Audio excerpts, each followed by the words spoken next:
On prend les mêmes, ou presque, et on recommence. À l'heure où l'on parle d'urgence climatique et d'indépendance énergétique, voilà un projet exemplaire à plus d'un titre, celui de la centrale solaire de Golbey, inauguré ce mardi après-midi, un parc de 11 hectares pour 9230 panneaux situés sur le site qu'on aurait pu penser inexploitable de l'ancienne décharge municipale de Golbey.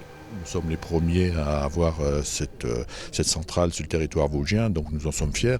Et puis aussi, c'est un équipement qui va permettre de produire de l'électricité avec un équivalent habitant, vous l'avez entendu, de 4300 habitants. Donc c'est pratiquement la moitié de la ville où on peut produire, qui pourrait recevoir cette électricité. Un projet qui représente un investissement final de plus de 3,5 millions d'euros, fruit d'un partenariat public-privé entre le groupe Total Énergie, majoritaire à 51%, la commune de Golbey et la société d'économie mixte dédiée au financement participatif et citoyen d'énergie renouvelable sur le territoire des Vosges centrales, Terrener, qui entend bien accélérer le déploiement d'énergie verte sur le territoire.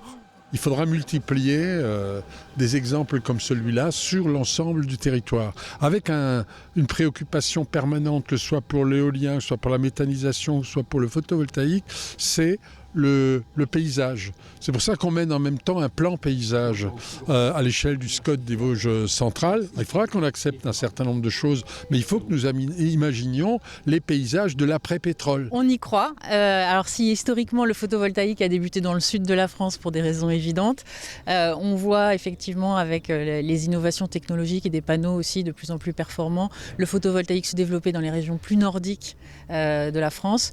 Encore une fois, la transition énergétique, elle doit être territoriale, délocalisée et se faire partout en France. Donc elle fait tout son sens dans un département comme celui des Vosges, voire même plus au nord. Un exemple vosgien qui doit faire école dans toute la région. Et que demain, dans tous les territoires du Grand Est, on ait des projets de ce type, parce que c'est par là que vient l'exemple, et puis c'est par là qu'on prépare également un monde sans énergie carbonée, c'est-à-dire un monde où il fera meilleur vivre demain. 20 à 25 ans, c'est la durée de vie estimée de ces panneaux, mais après...